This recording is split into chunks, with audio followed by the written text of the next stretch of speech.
हाँ बोलो जी, question 88। XYZ XYZ Limited invited applications for issuing 50,000 equity shares of rupees 10 each. The invited amount को underline करो। कर लिया. ठीक है, फिर क्या The है? amount was payable as on application rupees 3 per share. हम्म, हाँ बोलो। ऑन एप्लीकेशन ₹3, उसके बाद On allotment rupees 4. On allotment ₹4, थोड़ा यहाँ से स्टार्ट करते हैं। 3 4, And on first and final call rupees 3 per share. तो टोटल ₹10 हम मंगवा रहे हो। नॉर्मल कहानी है ना। चलो हाँ. फिर क्या है? Application for receipt of 75,000 shares. मतलब ओवर सब्सक्रिप्शन है इधर. तो पहले कितना इनवाइट किया था? 50,000 करा था और हमें मिली है 75,000 की एप्लीकेशन. तो अप्लाइड अलॉटेड लिख देते हैं ना। हम्म. क्या है यहाँ पे? uh, टोटल क्या है? टोटल है इधर 75,000 अप्लाइड और अलॉटेड 50,000. 50,000, ठीक है, आगे। And pro rata allotment was made as hmm, the applicants of 40,000 shares were allotted 30,000 shares on pro rata basis. 40,000 को कितना दिया है? 30,000. ठीक है, फिर और applicants for 35,000 shares were allotted 20,000 shares on pro rata basis. तो बेसिकली दोनों का अलॉटमेंट में एडजस्ट हो जाएगा। मैं भी थोड़ा शॉर्टकट में कर रहा हूँ, अज्यूमिंग ये तुम्हें आता है। ठीक है, कि इसका अलॉटमेंट की तरफ कितना जा रहा है? 10,000 into 3, that is 30,000। And 30,000 into 3 जो है, सॉरी 30,000 इंटू 4 वे अबव है, तो एडजस्ट हो जाएगा। और इसमें से अलॉटमेंट की तरफ कितना जा रहा है? इसमें जा रहा है 15,000 इंटू 3, दैट इज 45,000, है ना। और 20,000 और to 4 20,000 into 4 is more than 45,000, तो कोई दिक्कत की बात नहीं है। ठीक है, so basically first pro rata category का एडजस्ट हो गया अलॉटमेंट में, और सेकंड प्रोरेटा पर जब तुम एग्जाम में करोगे तो पूरी वर्किंग के साथ करोगे, राइट। ये तो मैं अभी फिलहाल शॉर्टकट लगा रहा हूँ क्योंकि और इंपॉर्टेंट चीजें हैं यहाँ डिस्कस करने के लिए। तो बताओ एंट्री क्या होगी हो जी? सर पहले तो हम एप्लीकेशन की एंट्री करेंगे नॉर्मल जो होती है जी सर, ये बैंक काम करते ही हम एप्लीकेशन के लिए हैं। Bank account debit to share application. To share application. Equity वगैरह कुछ नहीं लगा क्या? अच्छा इक्विटी है, इक्विटी है. इक्विटी लगाया इन्होंने? हाँ. कहाँ लिखा है? चलो. तो बैंक अकाउंट डेबिट, वैसे तो मैं शॉर्ट फॉर्म यूज कर रहा हूँ, वो तुम्हारे लिए एप्लीकेबल नहीं है, ये बात ध्यान रखना। नरेशन इंपॉर्टेंट है, फॉर्मेट भी। इक्विटी शेयर एप्लीकेशन कितना है भाई? 75,000 इंटू 75,000 इंटू 3. हाँ, तो 2,25,000 हो गए। ठीक है, कोई दिक्कत? अगला कर बताओ क्या है? Share application account debit. Equity लगाना सिर्फ। इक्विटी शेयर चाहे एप्लीकेशन शॉर्ट में हो, मैं लिखता जरूर हूँ। Equity share application debit to its uses करेंगे तो पहले शेयर कैपिटल आ जाएगा टू और फिर share equity allotment. Share capital. हाँ equity share capital to equity share allotment. To equity share allotment. और कुछ? और तो नहीं है क्योंकि रिफंड तो हुआ नहीं बहुत बैंक से. अच्छा बेटा, तो अमाउंट बताओ कैपिटल का। कैपिटल का हो जाएगा. हम्म अ, पहले अलॉटमेंट का कर लें. सर नहीं कर पाऊंगा मैं, मेरी अपनी मजबूरियां हैं। पहले मुझे सर कैपिटल का ही चाहिए, क्योंकि मुझे पहले बैलेंसिंग फिगर चाहिए नहीं जो तुझे चाहिए। इक्विटी शेयर कैपिटल में कितना आ जाएगा. तो फिर वही जुगाड़ लगा के कियो तो बेटा क्वेश्चन करने का कोई फायदा नहीं है ना। नहीं नहीं क्वेश्चन तो नहीं. गलत कर जाओगे तुम। मैं बताऊं? ओ, हाँ, हाँ बताओ। जो टोटल अलॉटेड मनी है 50,000 इंटू 3 एप्लीकेशन का. 50,000 इंटू 3, 150। और अलॉटमेंट 30,000 प्लस 45,000. तो ये इस तरह बताना पड़ेगा वो जी, तो तेरे पढ़ाई करने का कोई फायदा है नहीं, तो कोई पढ़ाई करके फायदा नहीं है, क्योंकि जुगाड़ तो सब लगा लेते हैं यार। दुनिया ही जुगाड़ पे चल रही है, समझ रहा है। बंदा एक आदमी जुगाड़ करके गोवा से पढ़ाई कर रहा है, तो दिक्कत क्या है ना। अलग अलग खेल है। चल भाई, यू भी आगे बढ़ा, फिर कहानी को कहाँ बढ़ाएगा?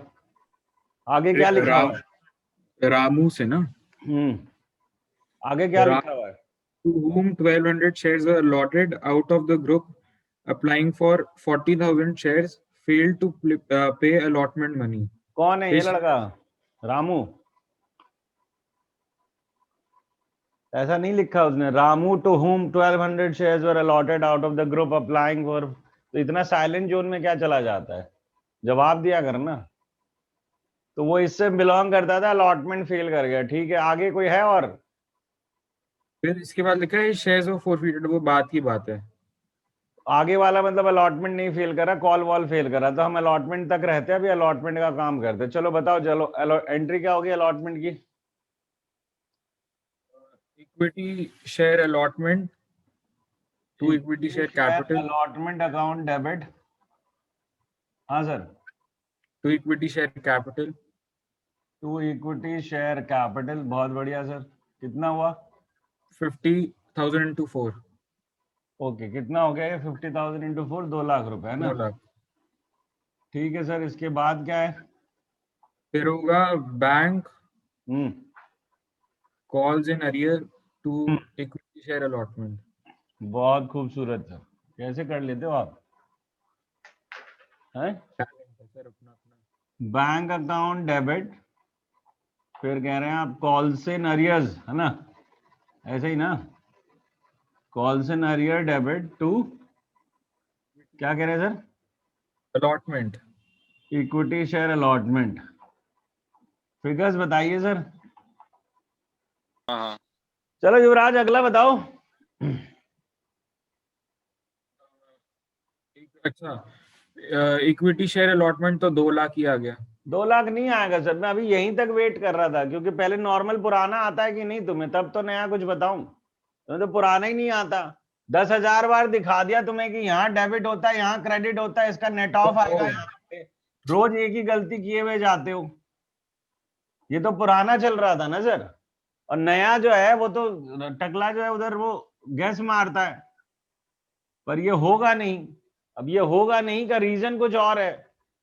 वो तो अपना गैस मारता रहता है, स्कूल में किसी ने कुछ बता दिया होगा तो वो अपना चमत्कारी बालक बन के घूम रहा होता है कुछ भी बोल के। पर क्यों होगा ये पता नहीं है कि वहां 1200 क्यों कटने वाला है, 1200 इंटू 4। तो इसके लिए एक कंडीशन है, पहले तो उस कंडीशन को समझो, फिर बाद में बात करेंगे। कंडीशन क्या है, और ये याद रखना, ये सबसे इंपॉर्टेंट कंडीशन है इस चैप्टर की। Condition is that if a person belonging to pro rata category, अगर एक बंदा प्रो रेटा कैटेगरी से बिलोंग करता है एंड फेलिंग ऑन अलॉटमेंट और सेकेंड स्टेज, तो फिलहाल अलॉटमेंट पे रहते हैं। सेकेंड स्टेज मैंने लिखा है किसी और रीजन से, वो मैं बाद में बताऊंगा, क्योंकि कभी कभी अलॉटमेंट जो है वो एप्लीकेशन के साथ ही जोड़ देते हैं word volume, right? That is application and allotment, पहला स्टेज बन जाता है, तो फिर दूसरा स्टेज फर्स्ट कॉल होती है। उसको अभी मत जाओ, अभी सेकंड स्टेज वर्ड को भूल जाओ, अभी सिर्फ अलॉटमेंट वर्ड को याद रखो कि अगर कोई बंदा प्रो रेटा कैटेगरी से बिलोंग करता है और अलॉटमेंट फेल कर रहा है, तो वो बंदा पूरा का पूरा 1200 इंटू 4 फेल नहीं कर सकता है, क्योंकि वो एक ऐसी कैटेगरी से बिलोंग करता है जिसने एडवांस दे रखा है अलॉटमेंट का। प्रो रेटा कैटेगरी से अगर कोई भी आदमी बिलोंग करेगा तो उसने एडवांस नहीं दे रखा है अलॉटमेंट का, क्योंकि इस पूरी कैटेगरी ने 30,000 रुपए एडवांस दे रखा था। ये जो 30,000 रुपए यहाँ इंक्लूडेड है, जिसको आपने काटा यहाँ पे, तो उसका तो पैसा आया पड़ा है, तो पर पूरा नहीं आया पड़ा, कम आया हुआ, क्योंकि पूरा का पूरा अब्सॉर्ब थोड़ी हुआ था, राइट? पूरा नहीं आया था पैसा। तो हमें एग्जैक्टली अब ये निकालना है कि ये जो 1200 शेयर्स पे बंदा फेल कर रहा है, इसने कितना दिया था मुझे एप्लीकेशन के वक्त इस कैटेगरी वाले ने। तो ये एक थोड़ा सा और प्रोसेस ऐड होगा। तो कंडीशन को पहले समझो कि ये क्यों कटा। ये कटने की वजह है कि वो बंदा जो ये फेल कर रहा था, वो पुराने सिस्टम से हम जो माइनस कर रहे थे वो नहीं चलेगा, नया सिस्टम कुछ आएगा, क्योंकि वो बंदा ऐसी कैटेगरी से बिलोंग कर रहा था जिसने एडवांस दे रखा था। तो दो कंडीशन, प्रोरेटा कैटेगरी से बिलोंग कर रहा हो, अलॉटमेंट फेल कर रहा हो, तो उसके लिए हमें अलग से वर्किंग करनी पड़ेगी। तो let's come to Ramu. Ramu है ये, और इनके अलॉटेड शेयर्स गिवन है हमारे को 1200 शेयर्स। ठीक है जी, ये है रामू जी के शेयर्स। प्रॉब्लम ये है कि हमें निकालना है रामू का एडवांस कितना आया हुआ है मेरे पे। तो मैंने जो ये 30,000 एडवांस निकाला था, ये कैसे निकाला है इनकी कैटेगरी वालों का, कि इनके applied shares minus allotted share into application money. तो रामू के कैसे निकलेंगे? रामू के अलॉटेड शेयर, रामू के अप्लाइड शेयर, इन दोनों का gap into the application money. Same system से ही तो निकलेगा। जैसे ये 30,000 का एडवांस निकाला है इन सब का, उसके पूरे ग्रुप का जिससे रामू बिलोंग करता, तो रामू का भी तो वैसे ही निकालना पड़ेगा। तो अभी रामू के हमारे पास कौन से शेयर है? अलॉटेड शेयर है, अप्लाइड तो है नहीं, तो हम निकालेंगे कैसे? तो पहले हमें अप्लाइड शेयर निकालने पड़ेंगे, है ना। तो पहले हम निकाल रहे हैं रामू के applied shares. So how would you find applied shares? That is basically allotted shares जो उसको अलॉट हुए upon total allotted of that category. तो ये दैट कैटेगरी बड़ी इंपॉर्टेंट वर्ड है, into total applied of that category. यहां पर भी ये दैट कैटेगरी वर्ड इंपॉर्टेंट है। सो बेसिकली फॉर्मूला क्या है? अलॉटेड शेयर जो रामू को अलॉट हुए upon total allotted of that category. Total allotted of that category is 30,000 into total applied of that category, that is 40,000. So kind of unitary use कर रहे हैं कि इसको 1200 शेयर अप्लाई हुए थे और उस ग्रुप में टोटल 30,000 शेयर अलॉट हुए थे। सॉरी, 1200 शेयर इसको अलॉट हुए थे, जिस ग्रुप से ये बिलोंग करता है उसको टोटल 30 अलॉट हुए थे। तो उस ग्रुप में अगर 40 अलॉट हुए हैं, सॉरी 40 अप्लाई हुए, तो इसने कितना अप्लाई किया? तो इसने अप्लाई किया 1600 शेयर्स के लिए। So these are his applied shares. इसके 1600 शेयर्स अप्लाइड निकल ली।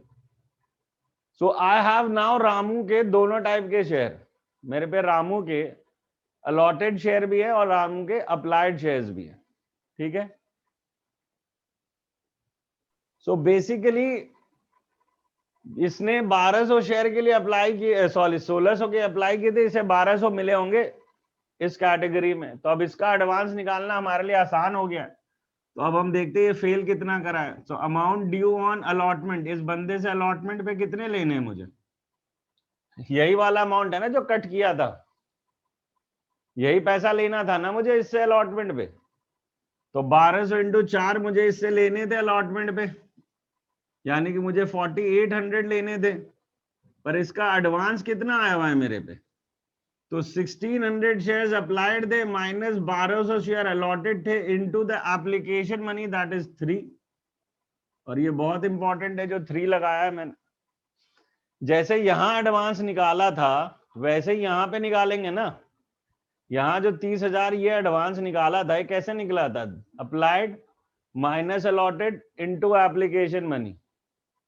सेम लगाया यहाँ पे, applied minus allotted into application money. और ये जो टिक लगाया ये ध्यान रखना, तुम यहाँ अलॉटेड का अमाउंट ले रहे होगे, पर शेयर अलॉटेड का ले रहे होगे, पर तुम्हें ध्यान रखना है कि ये अमाउंट ड्यू ऑन अलॉटमेंट। इसीलिए बार बार कहता हूँ वर्डिंग लिख के काम किया करो।